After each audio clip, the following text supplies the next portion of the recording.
Welcome to the CBS Eye on Money show. It's Tuesday, November 29th, and hope you all had a fabulous Thanksgiving. That was last week, and now we're into that strange period of time between Thanksgiving and Christmas / New Year's, Hanukkah, all that nonsense, where I think that, Mark, we probably have the attention of people and their finances for 3 weeks. That's it. The last 2 weeks of the year, everyone is like, even if you're working, you're definitely tuned out. I told everyone at CBS I was not working the last 2 weeks of December. When do you guys get your little baby Christmas tree?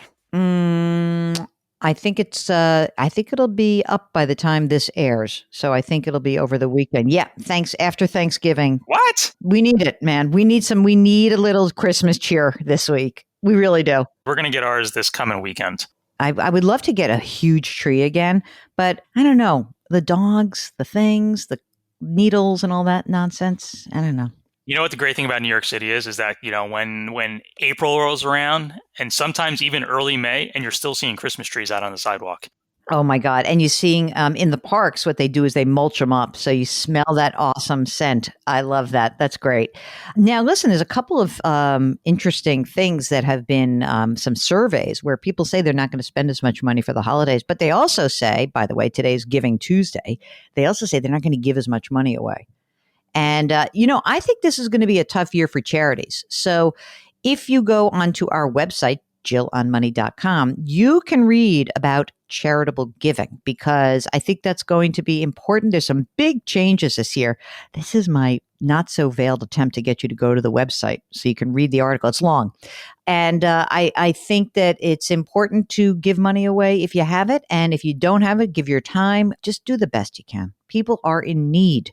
Let's take one of you guys and put you on the air. Today, we are chatting with Jennifer from South Carolina. What brings you to us today, my friend? Well, so by twist of fate, I'm a stay-at-home mom now. And we've always tried to be good with our finances. But now that we have a kid, I'm just nervous to know if we're saving enough for our retirement and also to start thinking about next steps to make sure that we're set up to help him in the future as well. Okay, that seems like a reasonable expectation. So, Jennifer, how old are you? We're both 33. Okay, so your spouse is the primary wage earner, right? Right, exactly.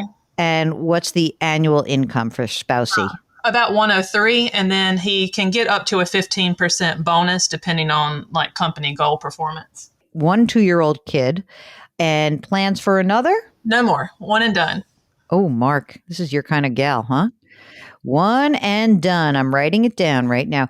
How's your cash flow based on the $103,000 plus up to the 15% bonus? It's pretty good. Every once in a while, 1 month may be a little tighter if there's like a big unexpected expense, but we're pretty fine. Okay. Do you own your home? We do. How much would you guess it's worth? Probably $300 to $350. And do you have a mortgage on that? We do. It's a 30-year fixed at 2.625. Come on. How much is left on that? About 203. Fantastic. How have you guys started saving for retirement? So he has his current 401k. He contributes 10% and he gets a 10% match. Whoa. You mean straight up 10%? Yeah. So they give you a 6% match up to your 6%, and then they give like a free 4% to everybody. Oh my God, that's great. Wow. How much money is in his 401k? 138.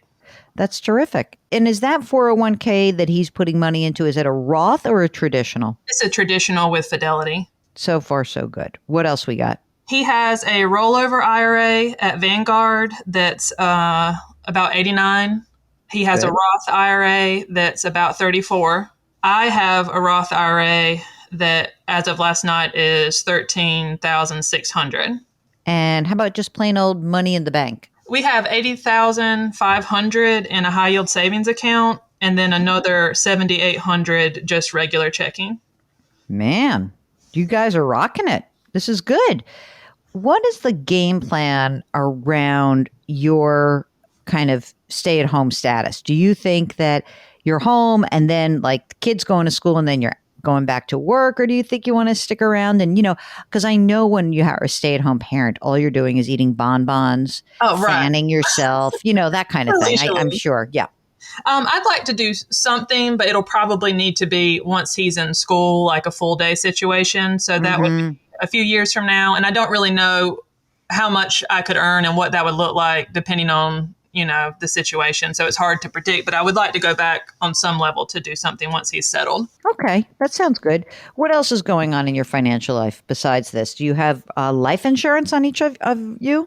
We have a lot on my husband and none on me. We have a term policy for 30 years on him. What's the death benefit amount? $3 million. $3 million? Wow. Nothing on you. Well, what happened? I mean, I hate to throw this in your face, lady, but, God forbid you get hit by a bus tomorrow. Who's taking care of this kid? We need some insurance on you. Yeah, I don't know how much, but I feel like I know I need to get some. Okay, I think we know. Mark, how much term does Jennifer need? This is a 2-year-old kid. She's the full-time caretaker. Let's presume that hubby has to keep working. So we need Mary Poppins to basically take care of the 2-year-old for a while. So how much term life insurance should she shop for herself? It's going to be cheap. She's young. She's female. It's going to be cheap. I would get $1 million. Okay. Your husband might be able to buy it through his employer for you. You can check that first. The only thing that I would caution about that is he's moved jobs because he has a rollover. Make sure when you look at the insurance coverage offered through work that it's portable, meaning you can transport it with you if you were to leave. And it may just be worth your while to go, to Policy Genius or someplace online and get a quote for that, for $1 million for a 20-year level term. You don't need 30. 20 is all you need. What about the will and the power of attorney and all that fun stuff? We did all of that earlier this year, so that's all taken care of. So that's why you knew you could actually come on the air with me? Right. I was not going to be embarrassed. I was going to be ready. I don't feel like I embarrass people. I do try to shame them on that one issue.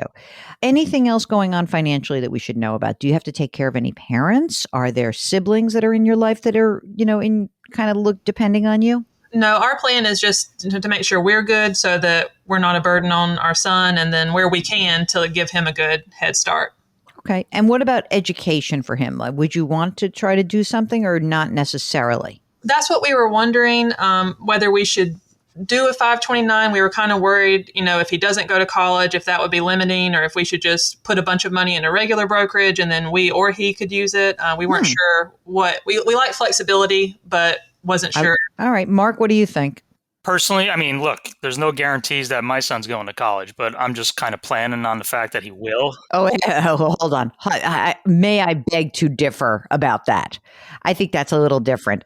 He is going to college. There's no way he's not going to college. He may not go to like a fancy college, but he'll go to college. Yeah, and I'm guessing Jennifer's son is probably going to go to college as well. So I would use the 529 plan. Now, I have another question.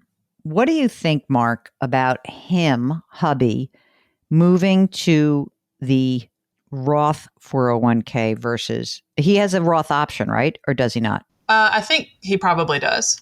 What do you think, Mark? I would try it out. I don't know if I would make it the complete change all at once because it's going to definitely impact their cash flow. So I would try it out. He's putting in 10%.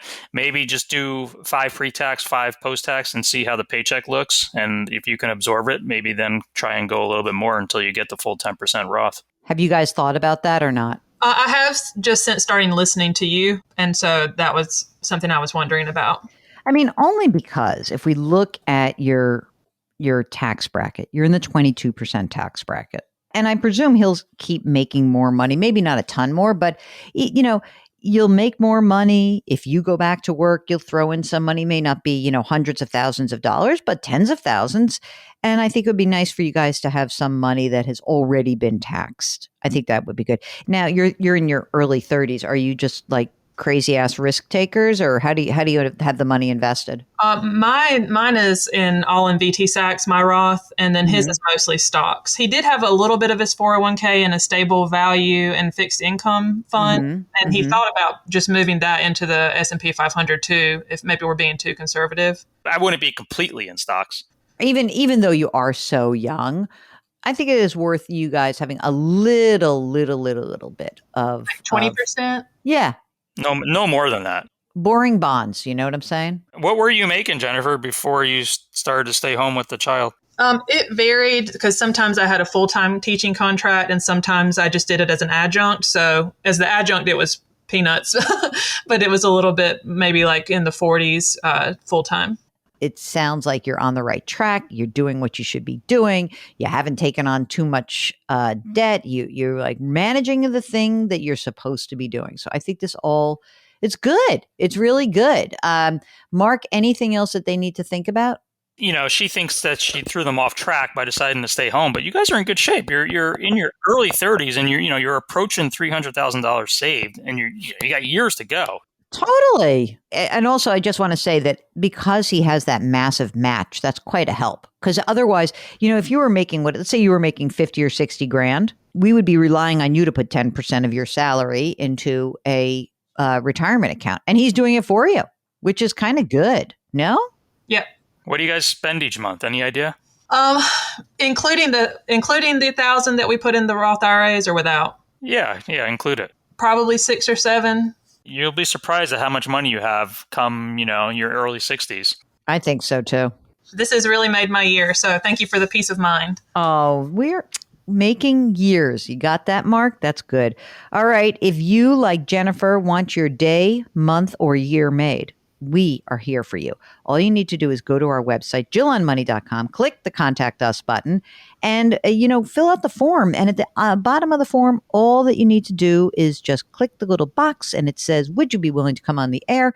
Boom. Mark does everything else. It's so easy. While you're on the website, don't forget you can sign up for the free weekly newsletter and you can pre-order my new book. It's coming out in January. It's called The Great Money Reset.